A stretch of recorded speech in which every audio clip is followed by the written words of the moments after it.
The metal walls of the observation deck vibrated slightly as Senior Galactic Counselor Thrix Vol paced back and forth. His scaled skin reflected the blue light from the holographic display floating in the center of the room. 3 junior officers stood at attention, their eyes fixed on the floor. None of them wanted to watch the images playing in the hologram again. "Play it once more," Thrix Vol ordered, his voice unnaturally calm. The hologram reset. It showed a series of ships approaching, a planet with a rust-colored atmosphere. The planet's surface was barely visible through swirling storm clouds, but occasional flashes of lightning revealed mountain ranges and deep valleys. A simple label identified the planet, Nexus 7. "Magnify Sector 4, said Thrix Vol. The image zoomed in, showing the ships more clearly. They were unmistakably human in design, blocky, practical, with none of the sweeping curves preferred by most coalition species. The largest ship opened its bay doors and smaller craft began to descend toward the planet's surface. "This cannot be happening," Thrix Vol muttered. He turned to the most senior officer. "How long has this been going on?" "We believe at least 3 years, possibly longer," replied the officer, a slender Kildarian whose skin rippled with nervous color patterns. "Our monitoring satellites around the forbidden planets were programmed to ignore routine coalition patrols. It seems the humans discovered this and used similar energy signatures to mask their approach." Thrix Vol's inner eyelid flicked across his large eyes, a sign of extreme stress in his species. "And they chose Nexus 7 of all places. Not just, 'Nexus 7, sir.'" The officer's voice dropped even lower. "We have evidence they've been to at least 3 others, possibly more. For 12,000 years, the 12 planets designated as Nexus zones had been strictly off-limits to all intelligent life in the galaxy. The prohibition was one of the oldest and most sacred laws of the Galactic Coalition. Even approaching these worlds was enough to trigger automatic sanctions against an entire species. "The full council must be informed," Thrix Vol said finally. "But first I need to speak with General Zarn Krell." Captain Alan Wright felt the familiar burn in his lungs as he breathed the processed air on Nexus 7. Even through his adaptive suit, the atmosphere here took getting used to. The gravity was 1.3 times Earth standard, making every movement a deliberate effort. Perfect training conditions. "First squad, secure the perimeter," he ordered through his comm system. "Second squad, begin setup of the base modules. Third squad, environmental readings and specimen collection." Around him, 60 men and women of the Earth Defense Force moved with practiced efficiency. Despite the harsh conditions, they showed none of the discomfort that had marked their first visits to this world. They had adapted, just as Wright had known they would. Lieutenant Gary Mitchell approached, his suit already coated in the reddish dust that covered everything on Nexus 7. "Perimeter drones deployed, Captain. First readings show minimal activity in the nearby canyons. The storm's keeping the locals quiet," Wright replied, looking up at the swirling clouds. The indigenous life forms of Nexus 7 were territorial and aggressive, providing excellent combat training scenarios. "But they'll come out once it passes. Make sure the new recruits understand the containment protocols." "Yes, sir. They've all been through the simulations, but there's nothing like the real thing." Wright nodded. "That's why we're here, Lieutenant. You can't learn to swim without getting wet." The temporary base took shape around them with practiced speed. Prefabricated shelters rose from the rocky ground, their adaptive anchors digging deep for stability against the planet's frequent tremors. Power generators hummed to life, creating the protective field that would shield the camp from the worst of the planet's radiation and atmospheric toxins. This was Wright's 5th training mission to Nexus 7, and his 12th to the Forbidden Planets. Overall, each world presented unique challenges: gravity variations, toxic atmospheres, extreme temperatures, or unusual radiation patterns. Some harbored life forms that defied conventional biology. All of them pushed human physiology to its limits in ways that no simulation could match. And that was exactly why Earth's military leadership had chosen them as training grounds, despite the Coalition's prohibition. General Zarn Krell's office in the Coalition military headquarters was designed to intimidate. Located near the top of a tower that stretched 2 kilometers into the sky of Centaurus Prime, Its walls were lined with weapons and battle flags from his long military career. The general himself was even more imposing than his surroundings. Standing nearly 3 meters tall with gray-black armored skin and 3 yellow eyes, set in a triangular pattern on his face, Zarn Krell was a member of the Drakari, one of the oldest warrior races in the Coalition. He had personally led forces against 13 different threats to galactic peace during his 400-year career. Now, as he reviewed the evidence that Thrixval had sent, he felt something he rarely experienced: fear.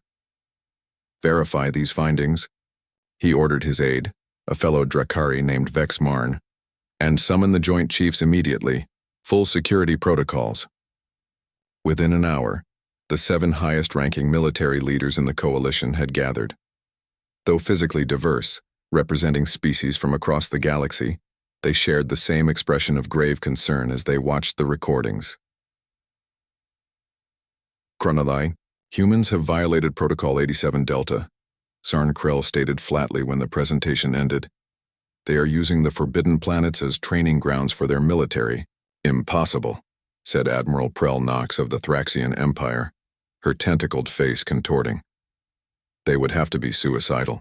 The environmental conditions alone are precisely why they chose these worlds, interrupted General Voss, the only mammalian species present. Look at their movements, their equipment. This isn't their first visit. They've adapted to conditions we've always considered too extreme for biological life forms. Zarn Krell nodded slowly. The humans have always been unusual in their approach to obstacles. Where other species see impossibility, they see challenge. This goes beyond mere violation of Coalition law, said Admiral Prell Knox. If they've been to multiple Nexus worlds. She didn't need to finish the thought. Everyone in the room understood the implications. We need their Earth representative brought in for questioning immediately, Zarn Krell decided, and prepare a battle group. If the humans resist our demands to cease these activities, we must be prepared to enforce compliance. Lieutenant Samantha Foster was enjoying her first real meal in days when her communication device buzzed with the highest priority alert. As Earth's liaison to the Coalition, her job mainly involved endless meetings and diplomatic functions. Emergency alerts were rare. The message was brief: report to Coalition headquarters immediately. All other duties suspended. Foster abandoned her meal and hurried to her transport. During the journey to headquarters, she reviewed recent communications between Earth and the Coalition, searching for any hint of what might have triggered the summons. Everything seemed normal. Trade negotiations, cultural exchange programs, the usual bureaucratic dance. When she arrived, a security detail was waiting. Without explanation, they escorted her to a level of the building she had never visited before, deep below ground. The interrogation room was small and stark. 3 Coalition officials waited inside, none of whom she recognized. Lieutenant Foster, said the central figure. A Drakari she would later learn was General Zarn Krell. Your people have been keeping secrets. A hologram appeared between them, showing human military personnel on the surface of a planet she didn't recognize. Would you care to explain, the general continued, why Earth forces are conducting operations on Nexus 7? Foster's diplomatic training kicked in, keeping her face neutral despite her confusion. She had never heard of Nexus 7 and knew nothing about any operations there. But one thing was clear. Whatever was happening, it had the Coalition leadership deeply alarmed. I will need to consult with my government before responding, she said carefully. I'm afraid that won't be possible, replied Zarn Krell. Until this matter is resolved, you are being held as a material witness. The Coalition has already sent a formal protest to your government, demanding an immediate cessation of all activities on the Forbidden Planets. Foster's mind raced. Forbidden planets? What had Earth gotten itself into? The Galactic Coalition Security Council chamber was designed to showcase power. Curved walls rose 50 meters high, lined with viewing balconies for observers from hundreds of worlds. At the center stood a raised platform where accused parties would stand, surrounded on all sides by the stern faces of council members. Captain Alan Wright stood on this platform now, his hands bound by energy restraints. Despite his situation, he maintained perfect military posture, his face showing no emotion. Coalition guards flanked him, their weapons not quite pointed at him, but ready all the same. General Zarn Krell's voice boomed across the chamber. Evidence is clear and undeniable. For at least 3 standard years, Earth forces have conducted unauthorized operations on Nexus 7. A murmur ran through the chamber as Zarn Krell paused to activate a holographic display. New images appeared showing human ships and personnel on different planetary surfaces. Further investigation has revealed human presence on Nexus 3, Nexus 5, Nexus 7, Nexus 8, Nexus 9, Nexus 11, and Nexus 12. 7 of the 12 forbidden planets have been contaminated by human activity. The murmur became a roar of outrage. Several council members rose to their feet, shouting demands for immediate sanctions against Earth. Admiral Prel Nox of the Thraxian Empire silenced the chamber with a sharp gesture. Her voice was softer than Zarn Krell's, but carried just as far. Captain Wright, you stand before this council as a representative of Earth's military. Do you deny these charges? Wright looked directly at the Admiral. No. Another wave of noise swept the chamber. Prel Nox raised a tentacled limb for silence. These planets were forbidden for your protection, she said, leaning forward. The environmental conditions are lethal. The indigenous life forms hostile beyond measure. Even with your advanced protection systems, extended exposure will cause cellular damage, genetic mutation, and eventually death. Wright waited a moment to be sure she had finished. With respect, Admiral, that's precisely why we chose them. Zarn Krell's 3 eyes blinked in succession. Explain. Earth history is filled with examples of humans adapting to extreme conditions, through training and exposure, Wright said.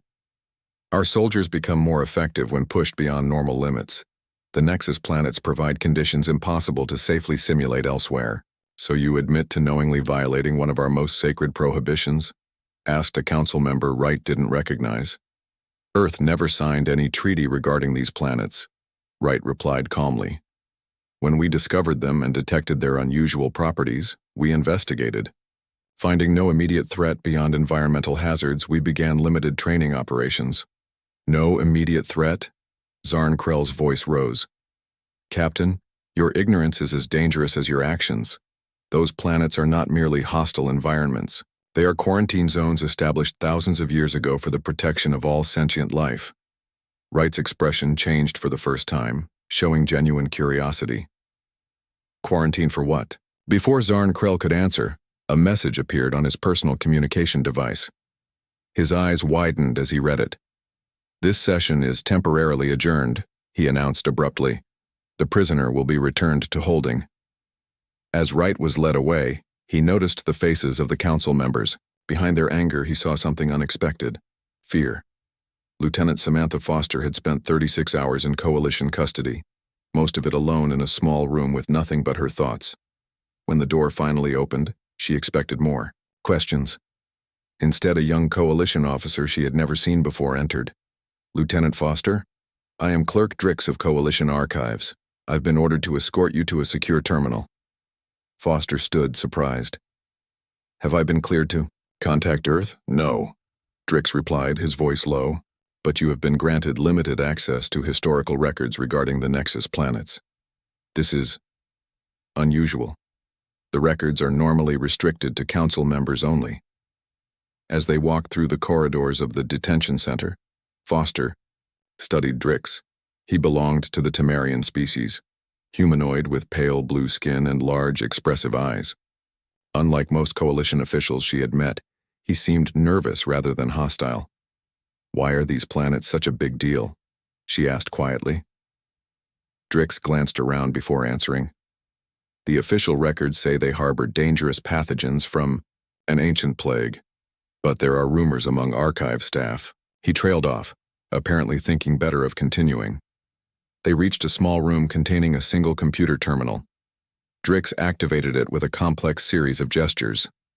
You have 2 hours, he said. The terminal is isolated from all networks. You cannot copy or transmit any information.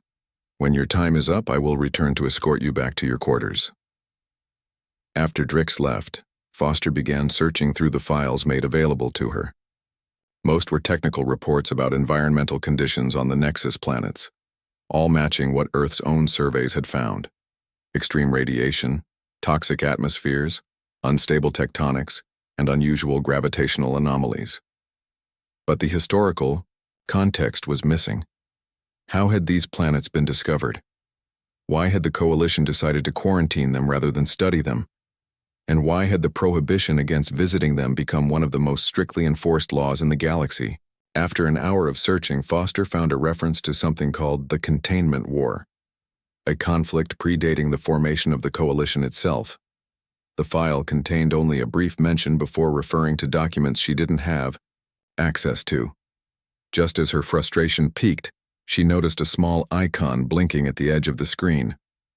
Clicking it opened a message. Not all records are in the official archive. Meet me at shift change. Defense Secretary Gregory Walsh stared out the window of the Oval Office, watching rain fall on the White House lawn. Behind him, President Diane Miller read through the message that had arrived from the Coalition an hour earlier.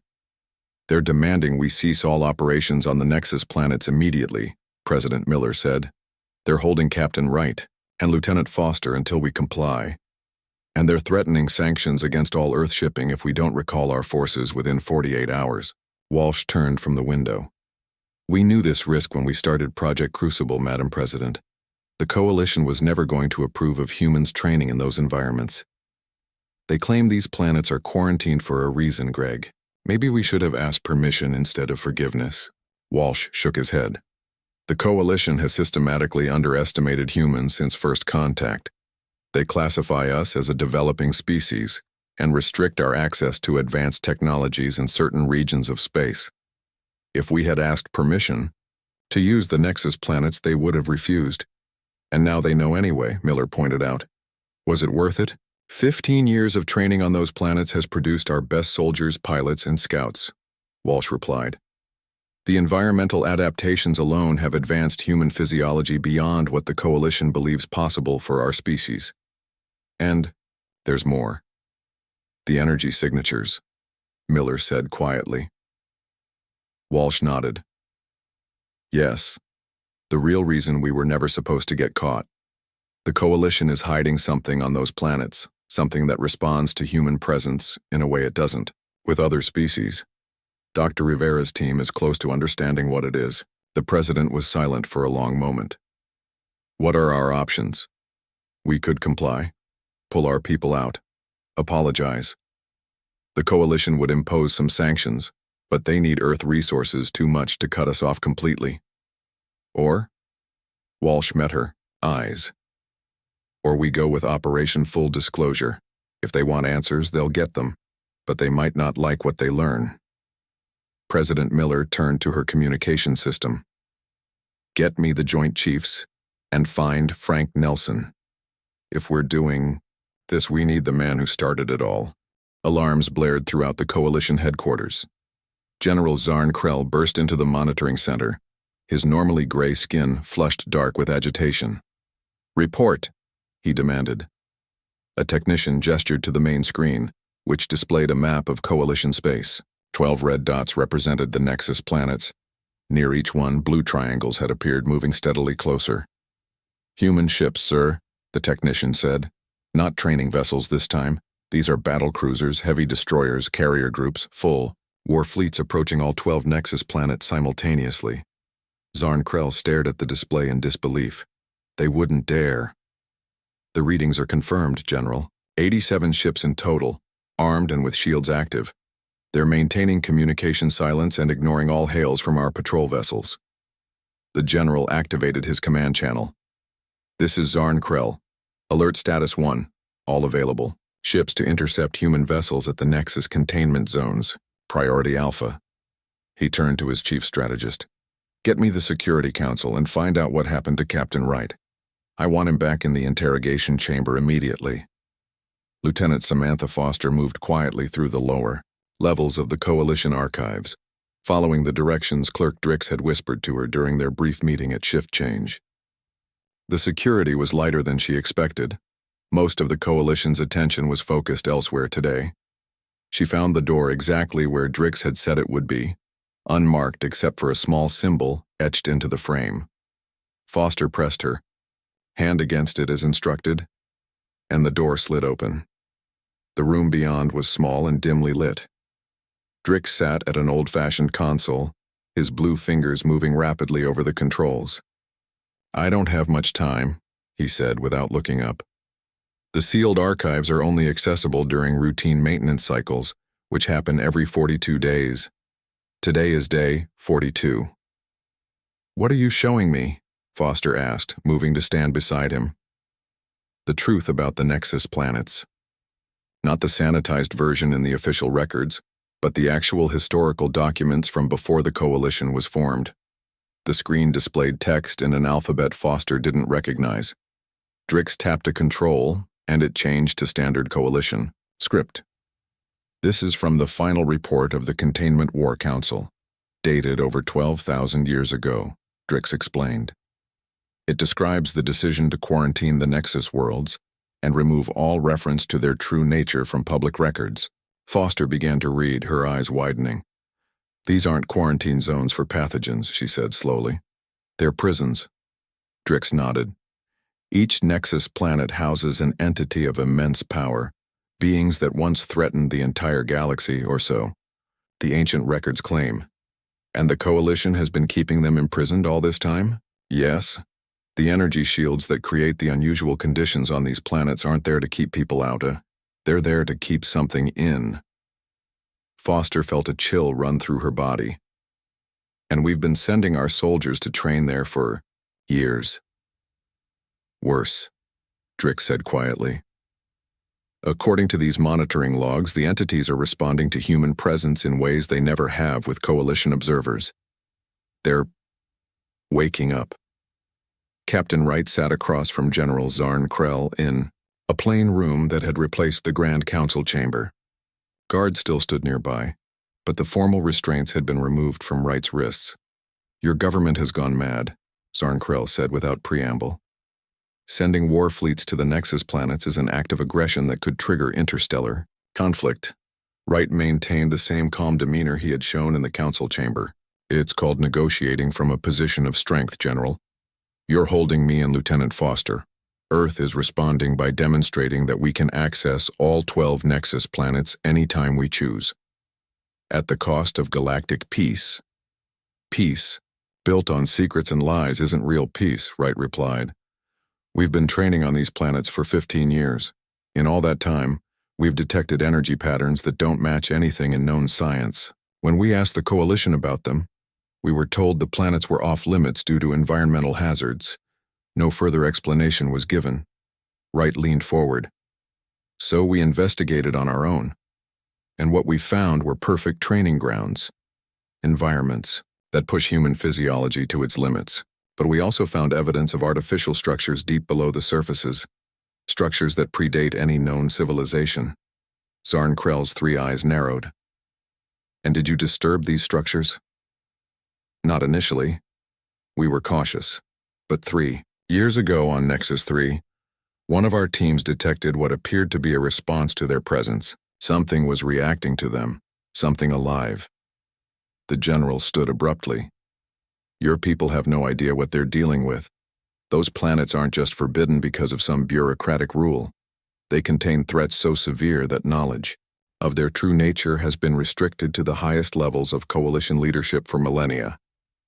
"Then perhaps it's time for that to change," Wright suggested.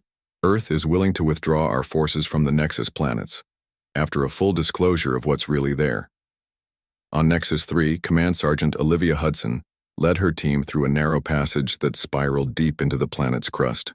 Their path was illuminated by lights attached to their helmets and the soft blue glow emanating from the walls themselves. "Energy readings are getting stronger," reported Specialist Kyle Parker, watching his equipment. "Whatever's down there, it's active and growing more so by the minute." Hudson nodded. "Stay alert. Remember your training. No matter what we find, we stick to the mission. Observe, record, do not engage without direct orders." The team of 12 soldiers moved with practiced efficiency, despite the difficult terrain and the crushing pressure of being 3 kilometers below the surface. Each was a veteran of multiple missions to the Nexus planets. Each had been personally selected by General Nelson before his retirement. After another hour of careful descent, the passage widened suddenly into an enormous chamber. The team's lights couldn't reach the distant walls or ceiling. The blue glow was stronger here, pulsing gently like a heartbeat. "My God," whispered one of the soldiers. Before them stretched what appeared to be a city, or perhaps a machine, of impossible scale. Structures of crystal and metal formed patterns that hurt the eyes to look at directly. At the center of it all was a perfect sphere of darkness, a void in space where light simply didn't exist. "Is that a black hole?" asked Parker. Hudson checked her instruments. "No gravitational distortion. It's something else." As they watched, lines of blue energy began to flow from the walls of the chamber toward the black sphere. The pulse of light quickened. "It looks like a prison cell," said Hudson. "The size of Manhattan, and I think whatever was locked inside is waking up." Her communication device activated. "Sergeant Hudson, this is Control. Be advised, Coalition forces are converging on your position. Extraction team is inbound. Prepare for immediate withdrawal." Hudson acknowledged the order but continued to stare at the black sphere. As her team prepared to depart, she noticed something on the walls nearest to them, markings repeated in what appeared to be thousands of different writing systems. She adjusted her helmet to scan and translate. The message was the same in every language. "Here lies imprisoned the guardian of Nexus 3, protector of the Eastern Spiral, until the coming of those who will awaken what must not wake." In the Oval Office, President Miller studied the holographic display showing Earth's fleets positioned near the Nexus planets. Across from her sat Frank Nelson, now in his 70s but still possessing the commanding presence that had made him a legendary general. "The Coalition is scrambling everything they have," reported the current chairman of the Joint Chiefs. "They'll have us outnumbered within 6 hours. They won't fire first," Nelson said confidently. "They can't risk damaging the containment systems on the Nexus planets." President Miller turned to him. "Which brings us to the question, why are we risking exactly that? You started Project Crucible 15 years ago, Frank. You sent the first teams to those planets. What did you find that made it worth potentially starting an interstellar war?" Nelson's weathered face showed no emotion. "Hope, Madam President. Perhaps the last real hope for the galaxy. The entities imprisoned on the Nexus planets aren't our enemies, they're the galaxy's original defenders. And soon we're going to need them again."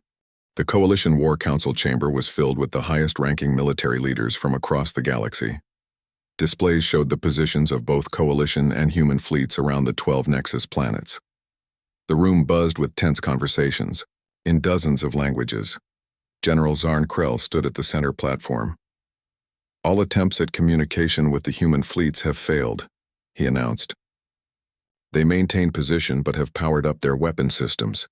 Our forces are now in place at all 12 containment zones." Admiral Prell Knox floated forward, her tentacled body suspended in a gravity field. "We must issue an ultimatum. All human forces withdraw immediately or face annihilation." Murmurs of agreement rippled through the chamber. Zarn Krell raised a hand for silence. "There is another development," he said. "Our monitoring systems detect increased energy fluctuations within all 12 Nexus planets. The containment fields are showing signs of instability for the first time in thousands of years." A Tholian representative, his crystalline body glittering under the chamber lights, spoke. "If the containment fields fail, what is our contingency?" Silence fell across the room. Finally, an elder member of the council answered, her voice barely above a whisper. "There is none." Zarn Krell's communication device chimed with high-priority clearance. The message was brief, but caused his scaled skin to pale visibly. "The Security Council has made its decision," he announced. "We are authorized to use maximum force against the human fleets if they do not withdraw within one planetary rotation. All Coalition citizens are to be evacuated from Earth space immediately." As the War Council dispersed to carry out their orders, Zarn Krell remained behind. He accessed a private channel on his device connecting to a secure location deep within Coalition headquarters. "Is it true?" he asked without preamble. What Captain Wright said about the structures beneath the surface? The face that appeared on his screen belonged to the oldest living member of the Coalition, a being so ancient that most believed him to be merely a historical figure. Supreme Archivist Veltor had been present at the founding of the Coalition, 12 millennia ago. "It is true," the Ancient One replied, his voice surprisingly strong. "The Nexus planets were not chosen at random. Each contains a complex built by the precursors to house the entities we imprisoned after the Containment War. And these entities, they're responding to human presence?" "Yes." This was unexpected. In all our monitoring, they have remained dormant despite proximity to various species. Something about humans is different. Zarn Krell felt a chill run through his body. Could the ancient prophecies be correct? About the awakeners who would come? The archivist's expression revealed nothing. "That is not for us to decide, General. Your orders stand. The containment must be maintained at all costs." On Earth, Frank Nelson stood before a wall-sized display in the Pentagon's most secure briefing room. President Miller and her cabinet watched as he activated a sequence of images showing strange structures buried beneath the surfaces of various Nexus planets. 15 years ago, one of our deep space probes detected unusual energy signatures from these 12 planets, Nelson explained. "When we asked the Coalition about them, we were stonewalled. That's when I initiated Project Crucible." He touched a control, and the display showed the first human exploration teams landing on Nexus 7. Initially, we thought these worlds would simply make excellent training environments. The harsh conditions push human adaptation to its limits. But what we found underneath... He paused, bringing up an image of the massive chamber discovered on Nexus 3. Similar structures exist on all 12 planets, and at the center of each one is what appears to be a containment system, holding an entity of immense power. Defense Secretary Walsh stepped forward. "For years, we've been cataloging the inscriptions found in these chambers. They were left by the Builders, a species that predates the Coalition by thousands of years. According to these records, the imprisoned entities weren't enemies. They were protectors created to defend the galaxy from an extra-dimensional threat." "Then why imprison them?" asked the Vice President. Nelson's face hardened. "Because after they repelled the invasion, they were weakened. The precursor species that later formed the Coalition seized the opportunity to capture and imprison them. Then they rewrote history, casting the Guardians as threats rather than saviors." President Miller studied the images carefully. "And you believe these Guardians are responding to humans specifically?" "Yes, Madam President. The data is clear. In the presence of humans, and only humans, the Guardians begin to awaken. We believe this is because our neural patterns resonate with their consciousness in ways no other species does. So the Coalition didn't imprison these beings to protect the galaxy," Walsh added. "They did it to seize power after the Guardians had weakened themselves, saving everyone." President Miller paced before the display, considering the implications. "And now you want to wake them up. Why?" "Because the threat is returning," Nelson said quietly. "The dimensional barrier that the Guardians defended is weakening again. We've detected the early signs. If the Guardians aren't awakened in time, there will be no defense against what comes through." The room fell silent as the weight of his words sank in. Finally, President Miller stopped pacing and faced the group. "We need to address the nation. No, the planet. Everyone needs to understand what's at stake." Lieutenant Foster hurried through the corridors of Coalition headquarters, following Clerk Drix. Alarm sounded throughout the complex. "Where are we going?" she asked, as they entered a restricted lift. "To Captain Wright," Drix replied. "He's being moved to a Coalition vessel in preparation for their withdrawal from Earth space. This is our only chance to reach him." "Why are you helping us?" Foster asked the question that had been bothering her since their first meeting. Drix hesitated, then answered softly. "My people, the Temerians, have an oral tradition that contradicts the official Coalition history. We speak of the 12 Guardians who once protected us from the void between worlds. When I saw the human activity at the Nexus planets, I began searching the archives. What I found confirmed our ancient stories. The lift stopped at a secure docking bay. Through a viewport, Foster could see Captain Wright being escorted toward a Coalition shuttle, surrounded by guards. "We'll never reach him in time," she said. Drix pressed a small device into her hand. "This contains everything I found in the archives about the Guardians and the threat they defended against. Get this to your government. Make them understand. The Coalition leadership will destroy the Nexus planets before they allow the Guardians to awaken." Foster stared at him in shock. "That would kill millions of your own people in nearby systems." "They believe the alternative is worse." Drix checked his scanner. "There's an emergency transport pod 3 sections down. I've programmed it to take you to the edge of Coalition space. Earth vessels are waiting there." "Come with me," Foster urged. Drix shook his head. "Someone has to delete the access logs to cover your escape. Besides, I need to warn my people. The time of awakening is upon us, ready or not." President Miller stood before the cameras in the Oval Office. Behind her, screens showed the human fleets holding position near the Nexus planets despite the Coalition ultimatum. "Citizens of Earth," she began. 15 years ago, we discovered that the galaxy we thought we knew was built on secrets and lies. Today, I'm sharing the truth with all of you." As she spoke, similar broadcasts began across all human settlements, in the solar system and beyond. The full story of the Guardians, the Coalition's deception, and the returning threat from beyond the dimensional barrier. "Humanity stands at a crossroads," she continued. "We can bow to Coalition demands and abandon the Guardians, or we can fulfill our destiny as the ones who will reawaken the galaxy's true protectors." In orbit around Nexus 7, Admiral Patricia Rodriguez received the transmission from Earth Command. Operation Awakening was now authorized on all 12 planets. The human fleets would hold position against Coalition forces, while specialized teams on each world worked to release the Guardians from their 12,000-year imprisonment. The Admiral opened a channel to all Earth ships. "This is it, people. The moment everything changes. Hold the line. Give our ground teams the time they need."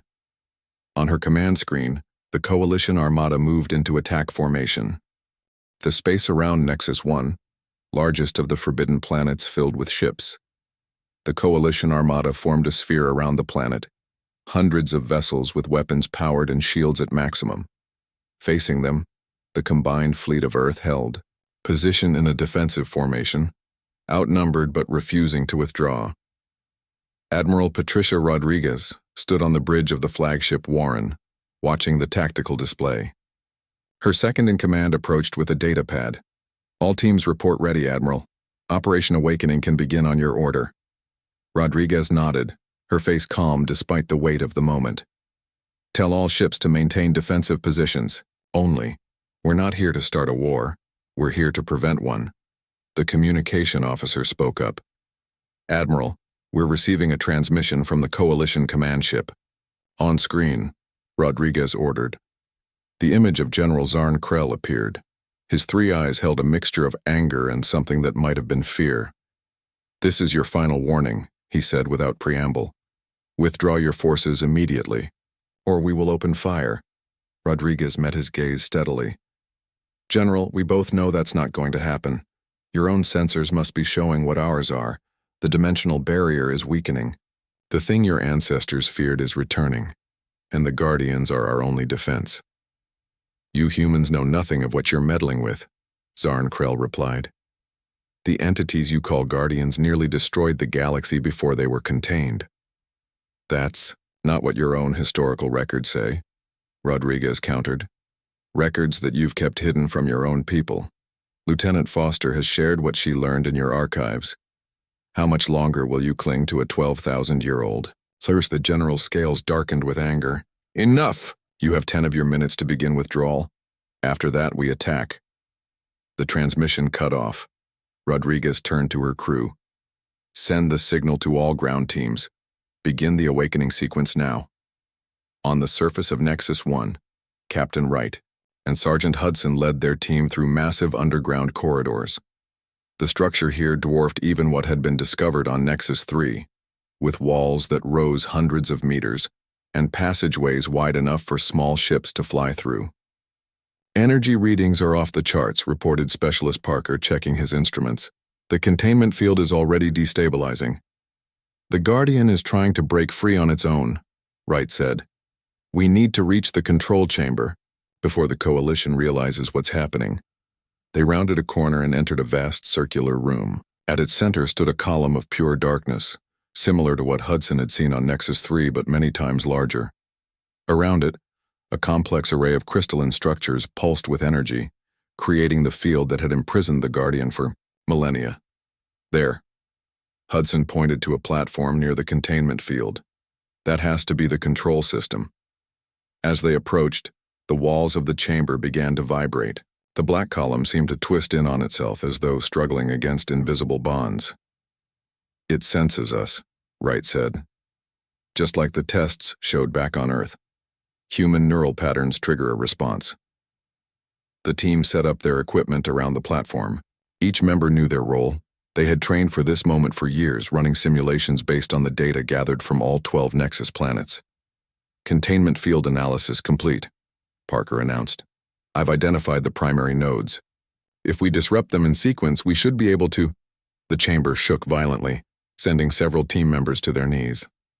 The crystalline structures surrounding the black column began to crack. It's not waiting for us, Hudson realized. The Guardian is breaking free on its own. Wright activated his communication device. Control, this is Ground Team Alpha. The Guardian of Nexus 1 is self-liberating. Repeat, the containment field is failing without our intervention. Understood, Alpha, came the response from Admiral Rodriguez. Be advised, Coalition forces are launching fighters. Expect company soon. In orbit, the first shots of the battle had been fired. Coalition fighters streaked toward the planet's surface, intent on stopping the awakening process. Earth interceptors moved to block them, leading to fierce dogfights in the upper atmosphere. On the bridge of the Warren, Admiral Rodriguez watched as the tactical situation deteriorated rapidly. Coalition battleships are moving into firing position, reported her tactical officer. Their main weapons are charged. Maintain defensive formation, Rodriguez ordered. Focus on protecting our ground teams. All ships are authorized to return fire if fired upon, but priority is defense, not attack. The ship rocked as energy weapons impacted against its shields. Before Rodriguez could give further orders, her communication officer called out, Admiral, we're getting reports from Nexus 3, Nexus 5, and Nexus 7. All Guardians are showing signs of awakening simultaneously. On the surface of Nexus 1, the situation was growing desperate. Coalition Special Forces had breached the outer defenses and were fighting their way toward the central chamber. Captain Wright's team had set up a defensive perimeter while continuing their work on the containment field. Almost there, Parker said, his fingers flying over the control interface. The security protocols are complex, but I've found a pattern. The chamber shook again, more violently than before. Cracks appeared in the floor around the black column, and the crystalline structures began to shatter one by one.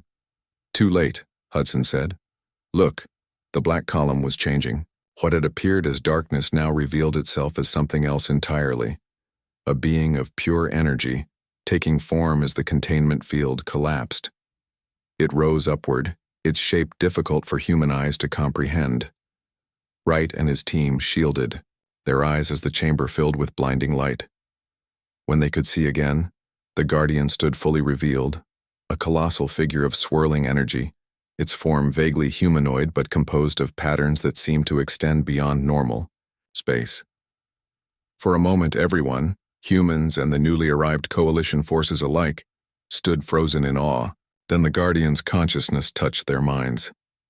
It did not speak with words, but everyone present suddenly understood its thoughts. Ages of imprisonment, the betrayal by those it had protected. And most urgently, awareness of the dimensional barrier weakening once again. The Coalition soldiers lowered their weapons, their faces showing confusion and shock as the true history of the Guardians flowed into their minds. In space, the battle paused as every ship received the same mental transmission. On 12 planets simultaneously, the Guardians were awakening, their consciousness spreading outward, touching the minds of all sentient beings within reach. On the bridge of his command ship, General Zarn Krell felt the weight of 12,000 years of lies crushing down on him. The history he had believed all his life was false. The entities his people had feared were not destroyers but protectors. "Stand down," he ordered, his voice barely audible. "All ships cease fire immediately." He turned to his aide. "Prepare my personal shuttle. I'm going to the surface." On Nexus 1, the Guardian rose from the planet, its immense energy form visible, even from space. Similar beings emerged from the other 11 Nexus worlds, their power connecting across the vast distances between them. For the first time in 50,000 years, the Guardians communicated with each other. Their thoughts echoed in the minds of humans and coalition species alike. The Void Hunters return. The cycle begins anew, but this time, we do not stand alone. On the surface, Captain Wright watched as General Zarn Krell's shuttle landed nearby. The Drakari general approached alone, his weapons holstered. "If what your people claimed is true," Zarn Krell said, "then everything my civilization is built upon is a lie." Wright nodded. "Sometimes the hardest part of growing is acknowledging that what you believed was wrong."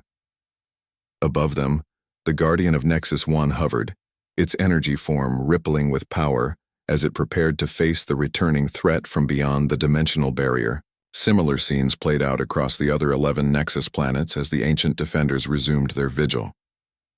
In the Oval Office, President Miller received the transmission from Admiral Rodriguez. The holographic display showed Coalition and human ships powering down weapons side by side in orbit around the Nexus planets. "The shooting has stopped, Madam President," Rodriguez reported. "The Guardians are awakening across all 12 planets, and something unexpected is happening. The Coalition forces are standing down. Many of their ships are actually moving to protect our positions. The Guardians must be communicating with them," Defense Secretary Walsh suggested. "Showing them the truth." Frank Nelson, standing by the window, smiled for the first time in days. "It's more than that. Look at the latest transmission from Captain Wright." President Miller read the message on her screen, then looked up with wonder in her eyes. "Is this accurate? They're calling humanity the 13th Guardian?" Nelson nodded. "The Awakeners, just as the ancient prophecies foretold, not enemies of the Coalition, but the inheritors of the Guardian legacy. And just in time, it seems. The dimensional barrier is failing faster than we predicted." President Miller stared at the images coming in from across the galaxy, humans and aliens working together, preparing for a threat greater than their past differences. "So what happens now?" she asked. "Now," said Nelson, "we finally fulfill our destiny.